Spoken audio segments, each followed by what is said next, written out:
So we are Garth and Tiffany Wilkins. We live in Dallas, Texas, and we have two older adopted children, and one of them is Vladislav, and he's from St. Petersburg,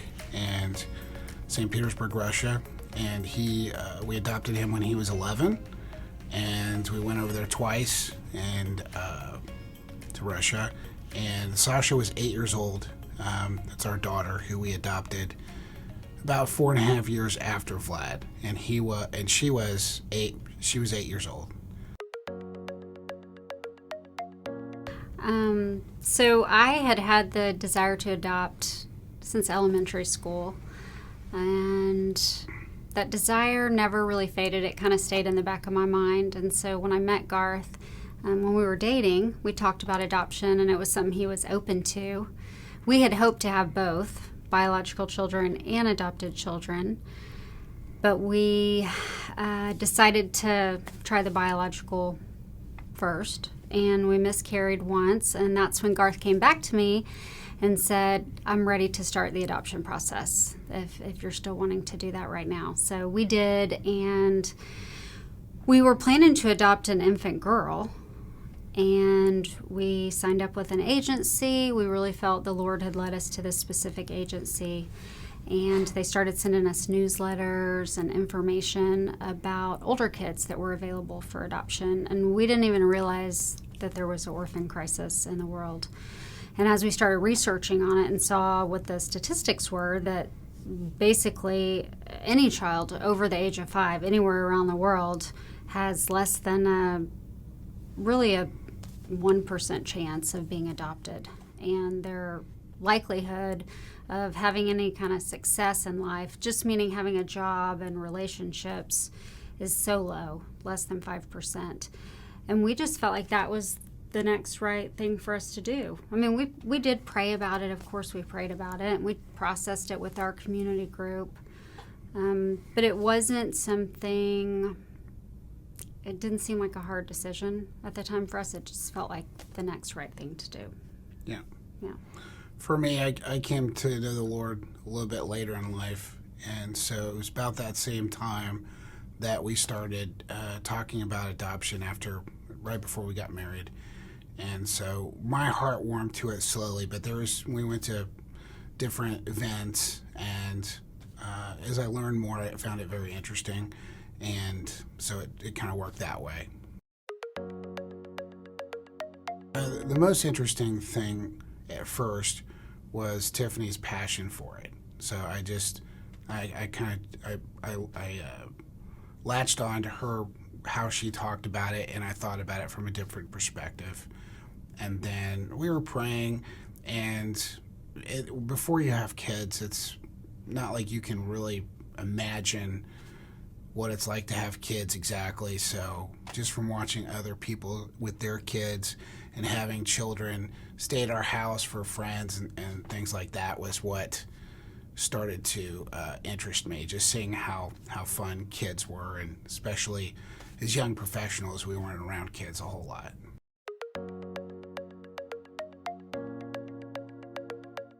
I have a sister-in-law who is Russian, and so I have a twin brother his wife is Russian. So I traveled growing up with my dad, so I've been to Europe, and it just seemed like a normal thing, and I just liked the idea of having adopting in Russia. I just liked the idea, and Tiffany was more calculating on other factors and other things that we could do, but I was happy with. I thought it was fun and adventuresome, and to do something in a country like Russia. Yeah, I would say the same thing, that we both had interests in Russia for a long time. And then I would also say, I can't remember if we talked about this right after we miscarried, but at some point, it might have been after the first miscarriage, we were identifying specific losses. And a specific loss for us was having a child that looked like us. And that was one reason that we went to Russia, because I do believe that if you're going to adopt from another country or biracial, anything like that, it just brings a whole different set of circumstances, just like adopting an older child, that you have to be prepared for. And so when we had gone back to change our dossier or our home study, both actually, to reflect adopting an older child, they took us through so many statistics of problems, basically, that older adoptees have and families that adopt older kids have. And I guess that at that time, again, the only way that we can kind of explain it is the Lord was just leading us in that way, because other obstacles seemed insurmountable or like things we didn't want to do. But when it came to the statistics for the older kids, it's funny looking back now because we were naive. And whatever they told us, we're like, oh, okay, that sounds good. Oh, so they're not likely to go to college, or, oh, they're likely to have drug and alcohol oh, okay, no problem. That sounds great. It was just like it was going over our head for the Lord's purposes, because we were covered in prayer. We were talking about it. We were reading about it. It just wasn't fazing us at that time at all.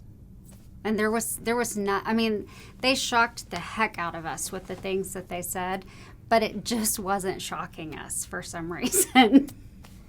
Bold and ignorant. So.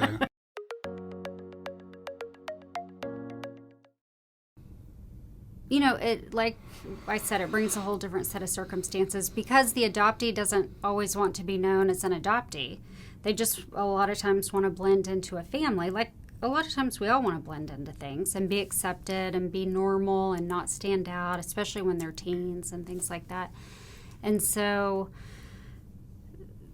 that's part of it. Our kids a lot of times would like to pretend that they weren't adopted. We never pretended like that with them in person, but say, I remember you said you went to CVS that one time, and somebody said something about, oh, can tell that's your son. It looks just like you.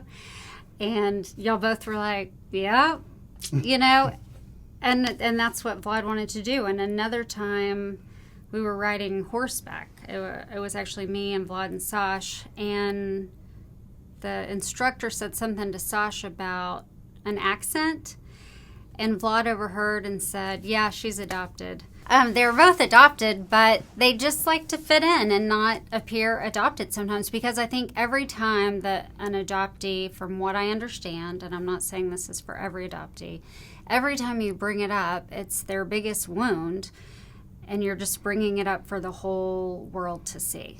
And so that's something else we talk to our kids about a lot, is what it looks like to talk about being adopted at school, at church, because anytime you put that information out there, their most vulnerable thing, someone can hit them with it at any time. And even if at that time they don't feel vulnerable sharing it, when someone chooses to bring it up innocently again, it might hit them and they might not be in a good place.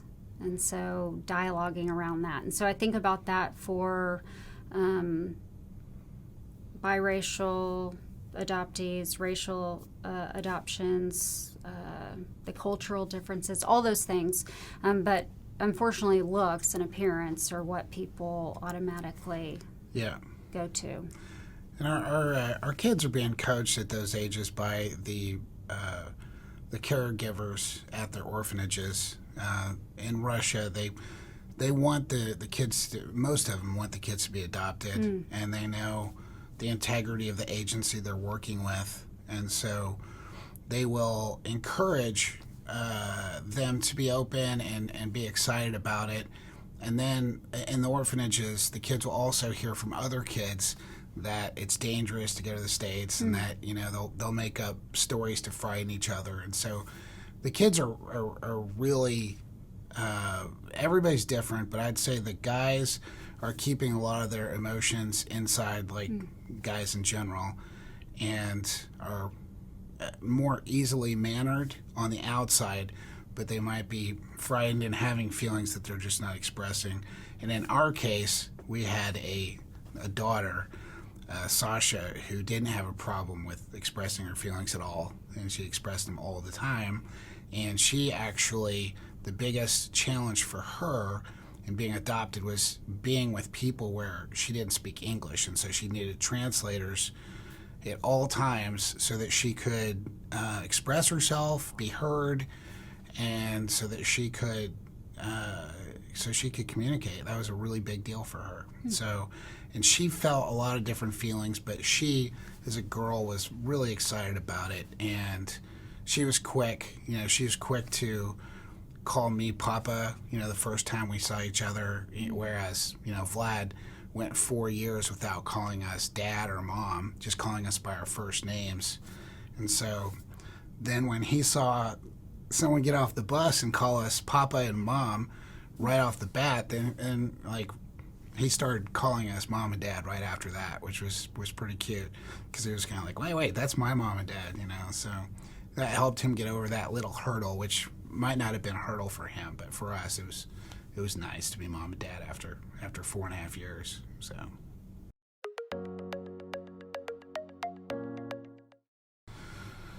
I don't think we knew all the statistics and we knew the numbers, and we were both working and we were comfortable with it. We happened to come into some money from a family member at the time that at the exact time that it was helpful, and so we weren't expecting that, but we were ready to plug away at the financial side of it. And it's, you see your child and you don't think at that point about finances so much. It's like, you can ask anybody who has biological kids, do you think about money all the time? No, you just love your kids and you get by. You do whatever you can to provide for everybody. So the statistics, clearly, I was just in shock. So I went to the internet and started looking up what they were about. Like, who are these adorable kids on these magazine covers? And they're almost being advertised, which is what you have to do to get older kids adopted, because people don't want to adopt older kids, because they come with higher risk and people want babies. So the statistics were that basically in Russia specifically, and I think this is pretty true universally, is that 10 to 15%, is that right, will commit suicide within the first 3 years of launching from the orphanage or the foster care system. And 40% will turn to drugs and alcohol. And 40% will turn to prostitution or crime. 75% of all girls leaving the orphanage system are trafficked. And when we heard that, and we thought about our faith also, I feel like the Lord was saying to us, y'all have a home, you want a family, I gave y'all a home, and you have space for another family member that's older. There wasn't a question. It just seemed like more than the right thing to do. It wasn't so much as a moral obligation of we wanted to do it. It made sense. It was like, okay, well, we haven't been able to have a biological child and we want to adopt, so why would we say no to an older child who wanted a home? And they asked the kids, it's like Garth said, they're coached and talked about it. They definitely think it's going to be more glamorous than it is, for sure, because when you get a kid in from a bad situation, whether it be, and when I say bad situation, there's a huge spectrum of bad situations.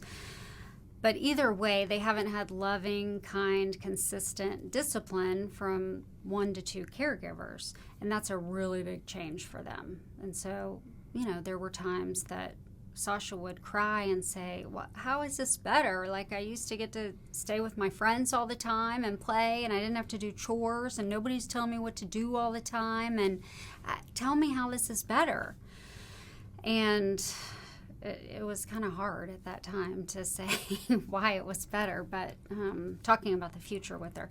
I think Vlad was more excited. I don't know. He wasn't as expressive, I guess, is really what I think now, especially in hindsight, what I realize. And Vlad, adoptees, just like people's biological children, are born with different personalities, and they're wired a certain way, and some respond better to traditional discipline than others, and Vlad certainly responded better to traditional discipline. And I would say that I know I regret that. I wish that we would have parented him a little bit differently. We did the feelings thing a lot, but when it got hard for him to do it, I think we gave up a little too easily and didn't push on that because he was pushing back. And again, he would respond to discipline and just kind of obey to keep the peace, which seems like a good idea at the time, but in the long run, I think it's a lot harder. Whereas Sash was not concerned with keeping the peace, and she's not afraid of conflict at all, or afraid to question things. And so she was able to constantly process. And she went to counseling. She couldn't wait to go to counseling, which is so funny, but she started right in on counseling. She called it a doctor she could talk to. So she has had the same counselor since she was 9, and that's been amazing because it's a friendship they have. And Vlad has gone to counseling on and off, but he's just more like, I'm fine, I'm not doing anything really bad, so I'm fine. Yeah. Chronologically speaking, on being interested in older adopted children, we were in the process of adopting a baby from Russia, and the magazines from our agency started coming in, and there was an Angels program where a bunch of kids came over every summer, and they'd stay at people's houses. And I remember having the conversation and saying, we could never host a child and not adopt them. So we'll go to the program, we'll see it, and we'll have fun with everybody, but we're not going to host people because we're going to adopt a baby. But over time, you become more comfortable with things as life happens, and we became more comfortable with thinking about it and talking about it. And at some point, we said, hey, this could be really cool.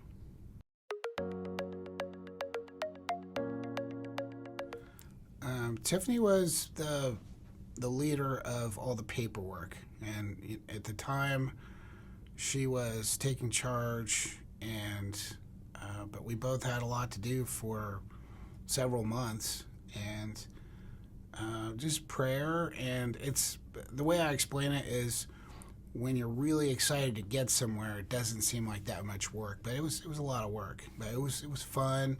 It was something we did together, and as young professionals, you have a lot of time in the evenings, and so we spent a lot of time.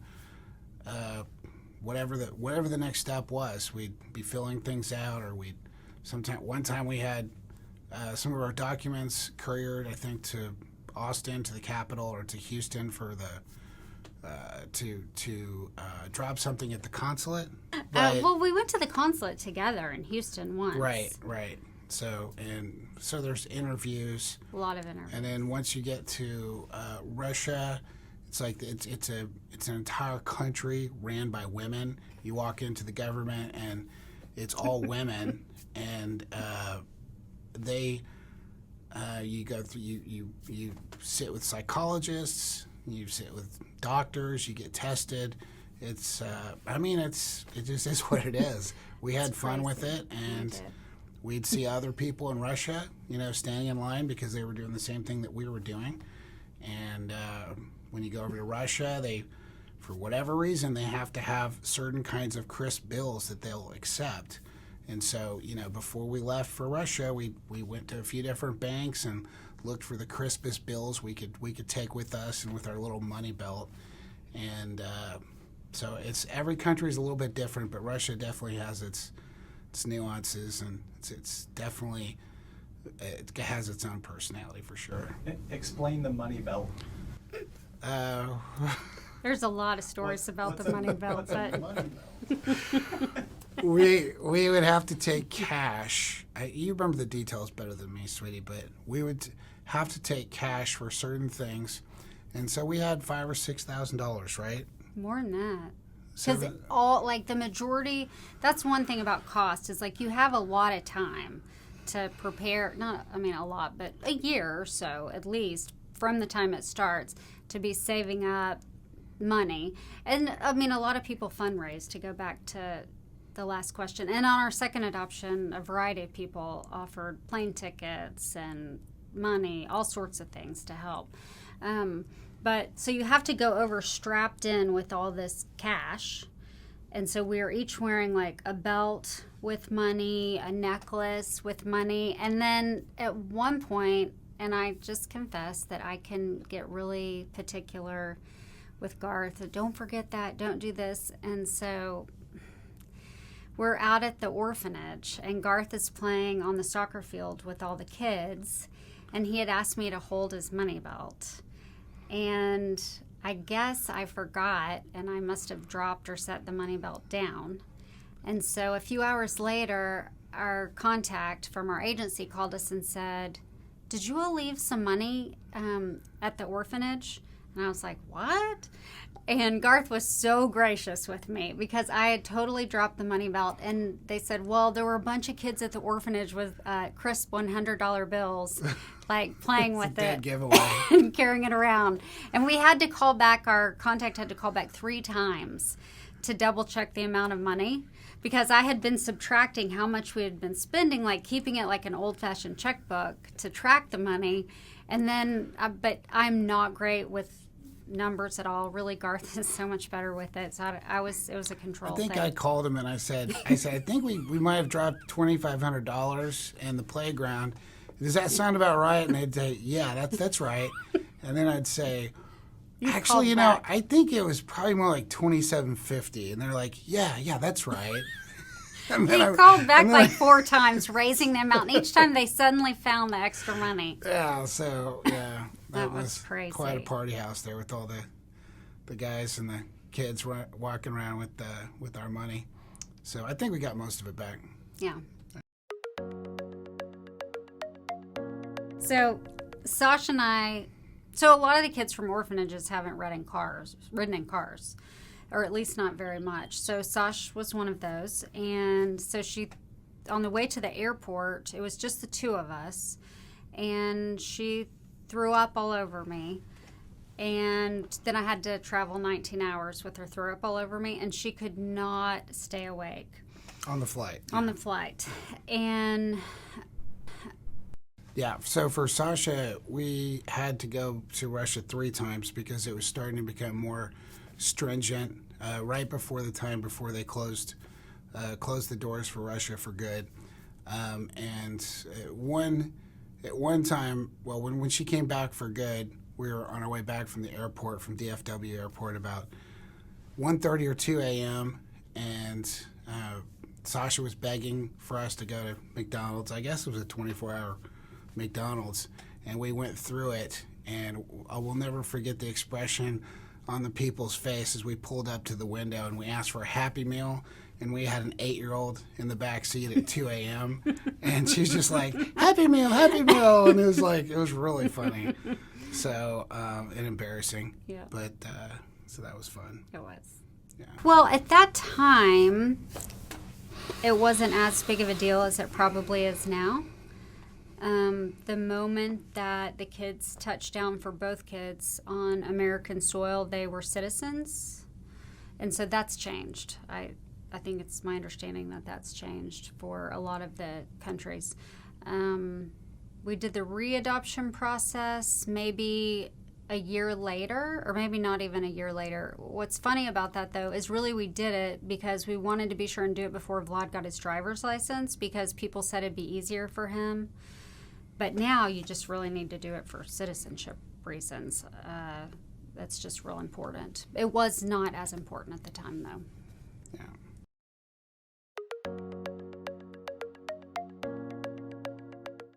I'd say Vlad adapted very well. Both kids learned English very quickly. They wanted to fit in, and so they're striving very hard to learn words. We had sheets of paper that would have the fundamentals of living, going to the bathroom, I'm hungry, things like that were translated both ways. And we had volunteers that were from Russia who would translate for us. We could call them, and they would talk to the kids and talk with us and translate whatever needed to be translated. Vlad needed a translator about once a week, maybe once every 2 weeks, because he wanted to find out why he was being disciplined or something important. And Sasha needed a translator about 3 or 4 times a day, and she would talk to them for a very long time and get to know them very well. Mm-hmm. And so I would say the biggest transition for Vlad was probably just going into public school. We took him out of public school at one point and put him in a parochial school, a private school, for the time being, so he could catch up on some of his English and catch up on some of his studies, that it was easier for him to go at his own speed. And it was just a safer environment for him to learn. Not that the public school was safe, it was just he was becoming too attached to his buddies and his friends, and not as attached to us, even though we did a lot of the right things for the first 6 months by keeping him in the house and letting him establish his home base. It's still, after 6 months, it still needed extra measures to make that happen successfully. So. Definitely. The food, they're pretty easygoing about the food. I mean, of course, they love the Russian food, but they were pretty easygoing. And Vlad was especially easygoing because he told us, like, many years later that barbecue pizza was not his favorite thing, but that was the first thing he had that somebody brought for dinner that first night he was in Dallas. So.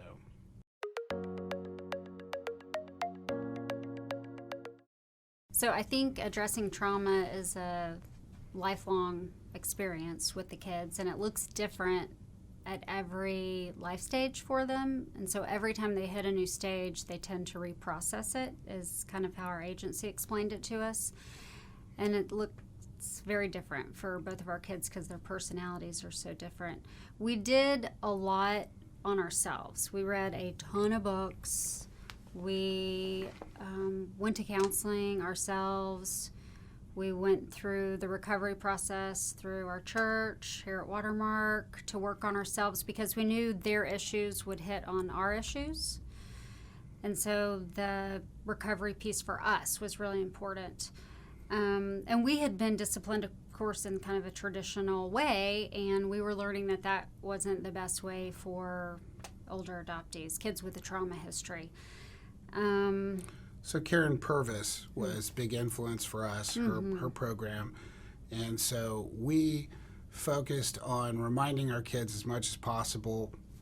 We would have times where we would forget how impactful that was, but we would come back to reminding them how much we love them and how much we were never going to leave them. And there was also the whole Karen Purvis idea of moving towards your kids at all times. No such thing as a timeout, just a time in. And so even whatever you're doing, disciplining or whatever it is, you're always moving towards them and you're always together and you spend a lot of time together and show them in every practical way that they're loved and they're accepted.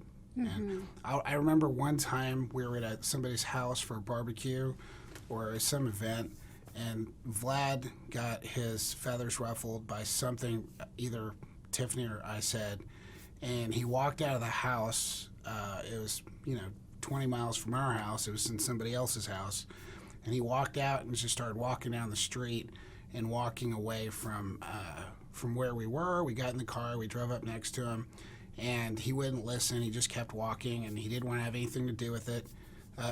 Do with going back to the house. And Tiffany said, we love you and we're always going to love you.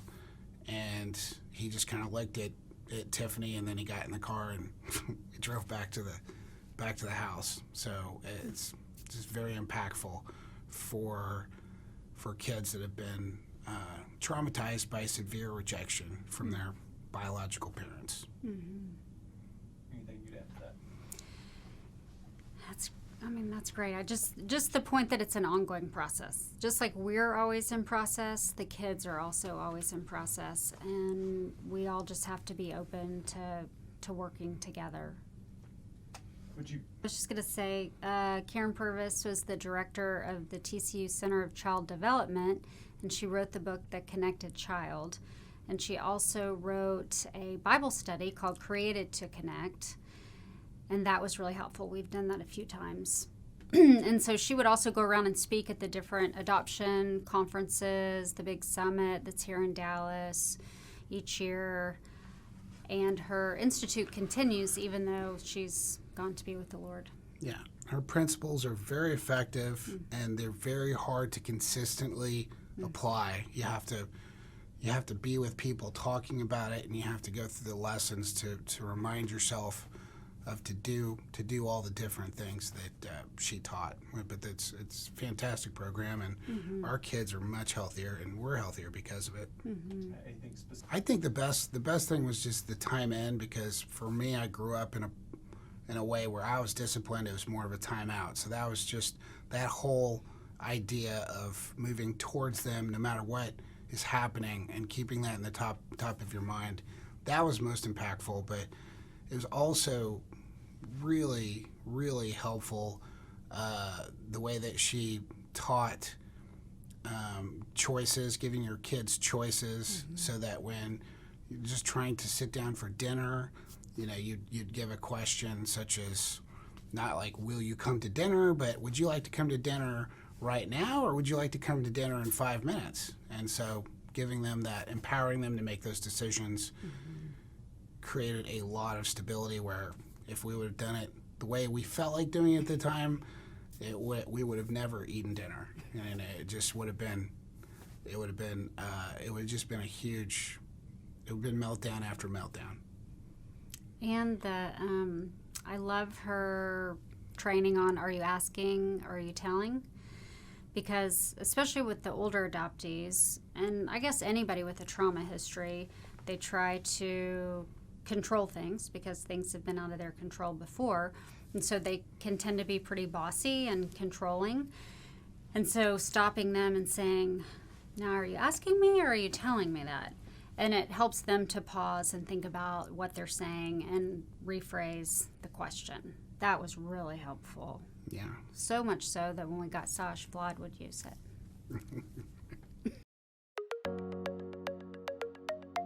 Okay, so being the parents of adult adoptees is similar, except you don't get all the time with them anymore. And that's the hardest part, especially with our son, who's older and very independent and has always been independent. We had to try to take his independence away from him to get him to depend on us, which was very difficult. And now it's still kind of the same thing. I would say we really have to make the majority of the effort in the relationship. I know that he loves us, there's no doubt, and he gets his feelings hurt if we forget to tell him of anything that's transpired in the family. It doesn't matter if a grandparent was sick or something happened, or we go out of town for the weekend or anything. He wants to be kept up on everything. But he's not usually the one to reach out unless he needs something. If he needs something, he'll definitely reach out. He doesn't ask for a ton, though. He's very independent. Again, I've said that 20 times. But so I don't know. It's harder to find times to have deep conversations with him. And so I would say Garth is really great with orchestrating times to do fun things with him and connect, because he's always taken longer to get to open up. So, for example, the car rides used to be the best. And actually, we recently took a road trip together, and the car ride, once again, proved to be a place where he could open up when we're not having to stare at each other, when we're just sitting side by side. And so we just have to try to capitalize on those opportunities that we have with him, and remember to balance the fun, connected times with the instructive times, and still give the instruction in a loving, kind way, but then also remember that he's an adult, as he reminds us also, and he can make his own decisions. And so he makes some decisions that we don't support, and that while that's difficult, there's a part of me that's proud of him for coming to us and sharing those decisions and being open and saying, I know you don't agree, but I feel like I'm doing the right thing right now. And so we just try to make it real clear whether we agree or don't agree, but then love him in spite of what he chooses to do. Now, if it's something that's really against the law, I mean, I'm not talking about going to rob a bank, but, whatever it is, we try to support him after the fact, but he still knows where we stand on things. And then our daughter's in college. It's easier with her because she's so communicative. Again, no thought or feeling ever goes unexpressed. And so we talk to her real regularly, and she calls for advice. Again, that's a lot of her counseling relationship and her counselor always pushing her back to us and talking about how she can trust us and helping her explore some deeper adoption issues that might hinder, connection. She'll realize what she's doing. And her small group leaders at church were big too. Sash had never been around men before, except for the bus driver in her orphanage, who she had a good relationship with, but she was only around him in the bus. And so, excuse me, so she had a hard time understanding what Garth's role was. And she would get irritated with that. She could easily see mine because she had grown up with caregivers in the orphanage, and they got paid to do that. So she didn't understand why I wasn't getting paid to take care of her, and she would give Garth a hard time about it. And he went to counseling to someone who specialized in adopted kids and adopted families, and had to work on stuff with moving towards her. Sorry, but some of the things I'm just thinking about are funny, but moving towards her. He even did the horse therapy, the equine therapy. And it was years. He did that for years, and practicing moving towards her in spite of her just, steamrolling. And she will steamroll you. Yeah, I'm a dude, so I got thick skin. And so, but she would walk in, and I'd be doing the dishes or something, and she'd say, "What are you doing, Dad? You're doing the dishes?" Like I don't do anything around the house. And so sometimes I would react with perplexed and the wrong kind of reaction. Sometimes I would just laugh, and I would make her laugh with me, and so we would laugh our way through it, and that was always the most helpful. But she just I'd come home from work, and she didn't see what I was doing all day. I'd sit down on the couch, and she'd look at me like, yeah, typical.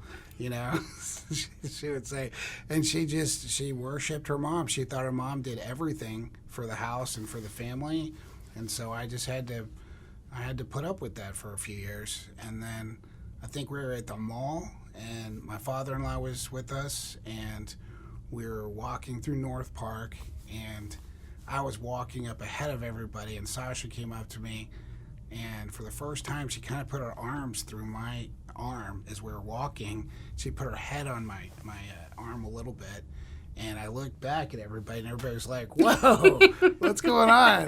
But that was a signature moment where she just said, "Hey, this is my dad, and I love him." And it was the first time she did something like that, and it, everything was different from that moment. And I think it was probably 3 years or something like that. Yeah. It was a long time. But, and then so we did with counseling. I don't know that this is available anymore, but the counselor that's worked with Sasha was just really starting her private practice, and she had been trained by Karen Purvis. So she would come into our home on Saturday mornings and literally sometimes spend 3 or 4 hours with us and talking with us, and with Sasha, of course, because most kids don't talk as much as she does. And she's real insightful and likes to share and process. So she would be there 3 and 4 hours, and then after, we joke, but after Melanie started setting better boundaries, the time shortened, and Melanie would say that too. And then she moved her private practice to an office. And so Sash would go. She usually went weekly, but she'd have periods of time where Melanie would say, I think she needs to take a break from counseling and just live and be a kid. And then when something kind of would come up, usually around changes, like the end of school would trigger her a lot, loss-wise, of losing those teachers, which were almost like caregivers for her. And so she would always go back to counseling when school was out. So any big transition, it's really helpful. And then when we adopted Sash, we used Vlad's counselor that he had when he was younger to help with that transition. And she would give them homework, the kids' homework, to do, like, you need to play together for 30 minutes, 2 times a week. Mom, be sure and, monitor that or whatever, just to make sure they were doing it. And usually Sash was so excited. It was a hassle to Vlad, but they would have a good time. I mean, they had some good times, but they argued right away, just like normal brothers and sisters. I mean, no one can trigger them like the other. Right. No one. Right. Yeah. And also with counseling, Sasha had Melanie, who's an adoptee as well, and so they had a bond.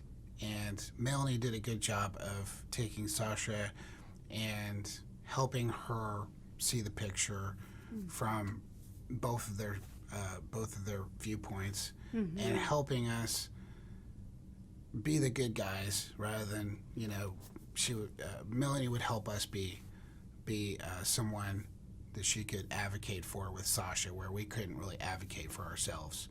And so that was very helpful with Sasha. And Sasha also came over with these expectations that her brother was going to be this Prince Charming, and he was going to dote on her and want to spend time with her all the time. And so when reality set in, that it wasn't going to be quite like that, even though Vlad was a very good brother, comparing him to other sibling sets where everybody can be pretty mean to each other. He was not that bad, but there was conflict because Sasha her expectations weren't met, and so they had all of their collisions and whatever, just the nuances of the relationship. Something that I would change as far as helping the kids tell their adoptive story to other people is with their trauma history, we knew that a significant part of healing would be forgiveness and compassion at some point for their birth parents and their situation. And so we used a talk track to try and help Vlad also deflect questions that people would ask him. So we came up with together, my parents couldn't take care of me anymore. So when people would ask, oh, that's not your real mom and dad, or why did you go to an orphanage? He would say, oh, my parents just couldn't take care of me anymore, or my biological or birth parents. He switched that around a lot, from birth parents to biological parents to Russian parents to first names. They just couldn't take care of me anymore. Well, while that's a great answer to deflect other peers, it's not a great way to process your past. And I feel like it band-aided a lot of things. Instead of allowing him to process, he convinced himself, oh, they were doing the best that they could. And I think that's fine if later in life he would come up with that. But there's just a lot of unaddressed pain in there that he really didn't get to express because he was busy thinking, his parents couldn't take care of him anymore. And so I regret that. I wish that we would have, and it's not to say we did talk about stuff. We also, something really significant in helping kids process trauma that we didn't know until later, is that when they retell stories of things that have happened, they tell them different each time because their brain's trying to process it. So there might be a little detail that's different, or a feeling, or something different about the memory. And I would a lot of times try to correct and say, well, last time you told me this. Kind of suspicious, which was a very wrong response, and I should have just listened and helped him process it instead of really shutting him down, is what I was doing by basically saying, you've got the wrong memory. That's not, again, so I regret that. So by the time we got Sash and worked with Melanie, we realized she needed to retell those stories however many times she needed to retell them to process it. And I wish we would have done that with Vlad. Yeah. And I think we did it with Vlad a little bit. We did some, just not as much as I wish that we would have. Again, he's not as expressive. He obeyed rules. Like, I think he broke curfew one time ever, and he was literally 5 minutes late. That's it. Sasha she's made curfew once. I mean, it's just, very different. They're just so different. Yeah. Yeah.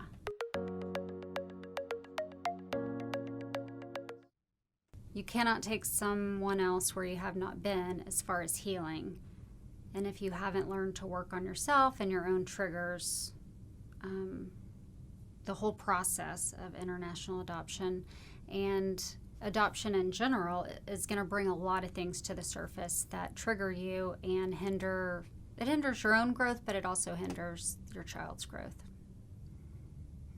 Any advice I would have for prospective parents is to come up with ways to connect with your adopted children. For Vlad, my son, we would play basketball and we would do wrestle. We'd do all kinds of physical things, and that was very helpful. And we connected through that with my daughter. I'd used a sense of humor to connect with her, and she wasn't very respectful to me for a very long time, so I just had to die to that part. And I know guys like to be respected, but I just knew that wasn't going to happen for a while, so I didn't worry about it too much, and I probably buried it a little bit. But I used humor as much as I could with her, and it loosened her up a lot, and it made her, you could almost see her brain changing gears, because she'd want to come in for this, and then when I was laughing, then she would be surprised, and then her attitude would change, and next thing we know, it wasn't that stiffness and trying to come after me sort of mentality. It was different. So that'd be my suggestions. I would also suggest that parents remember that for the first couple of months you get so fixated on your new children that you really have to remember to take time for each other and the marriage, and that it's just have to get support. You have to hear other parents talk about the same things that they're going through, because it'll get very suffocating if you don't do that. If you don't have somewhere to hear what other people are doing, and all you're doing is hearing what people with biological kids are experiencing that you can't relate to.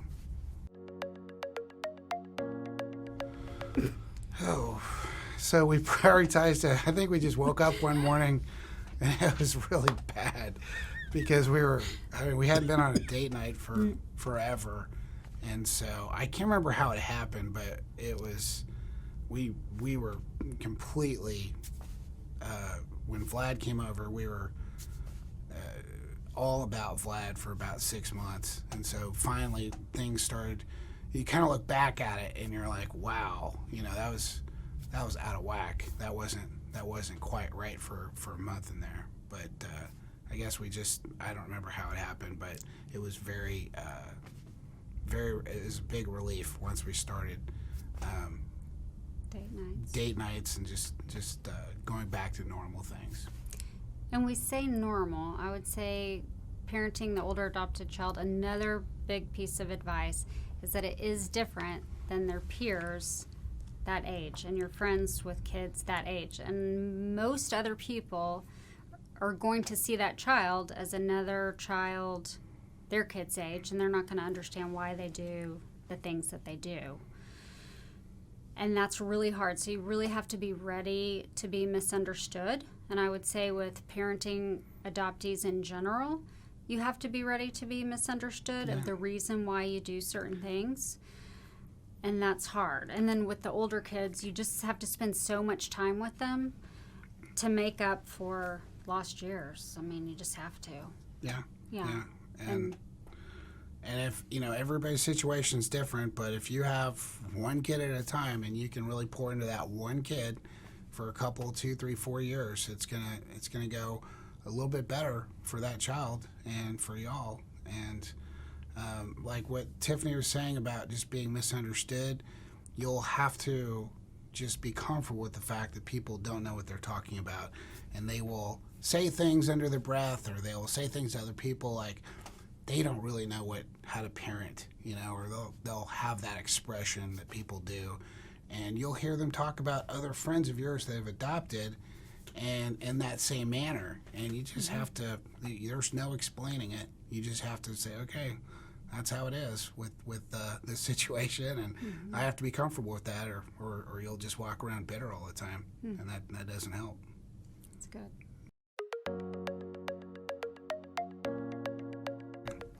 We had a lot of support from people who had also adopted from Russia.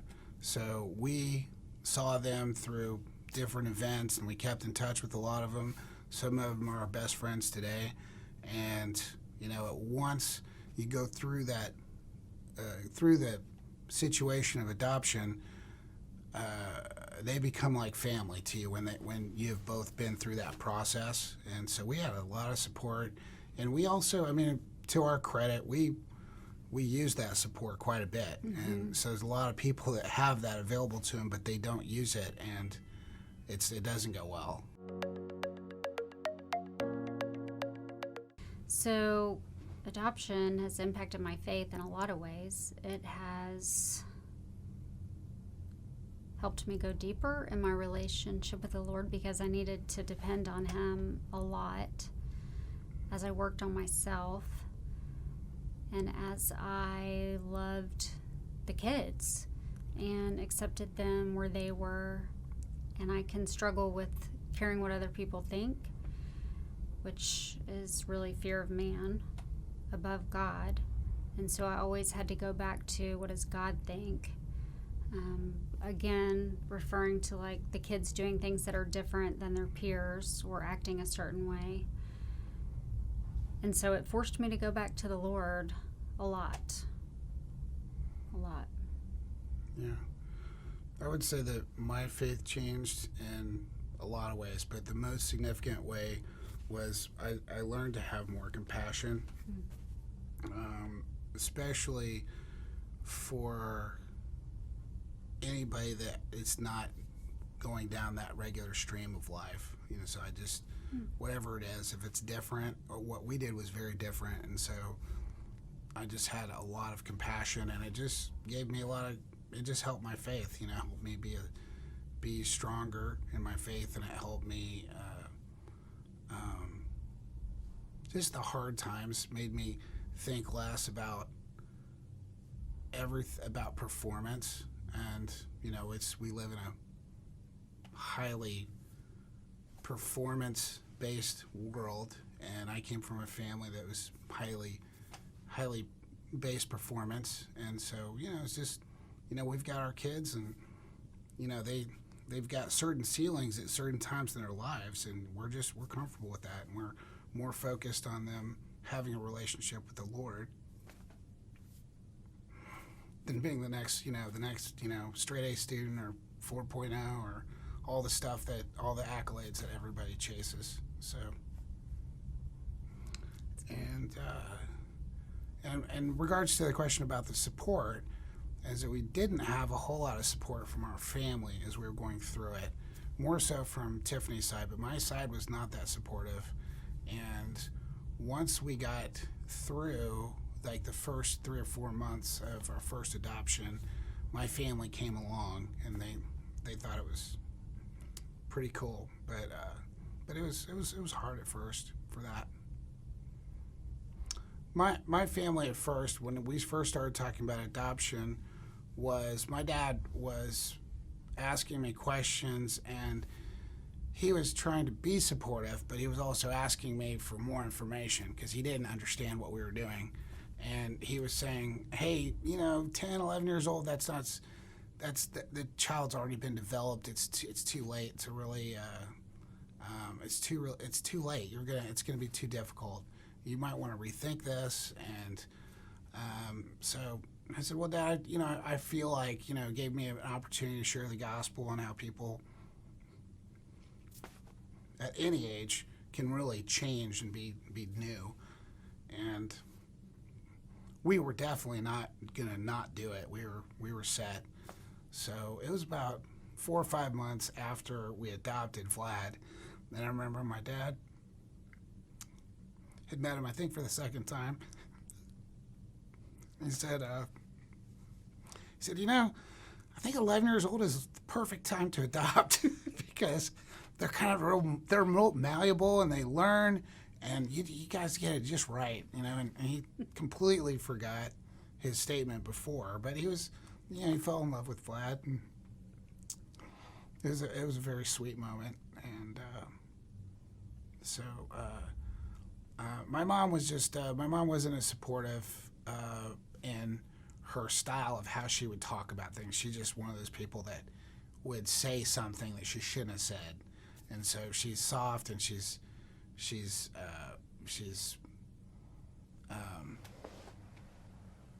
loving, and she wants what's best for us, and so she's supportive in one way, but she just says a lot of things that she shouldn't say, and so it was just hurtful to both of us, especially Tiffany. I was kind of used to it, but especially to Tiffany. Some of the things she said, she would say things about what she'd heard about orphans, or just say things that were just vile. I can't remember one thing she said at lunch one day with Tiffany, and I mean, it was just, it was just tough.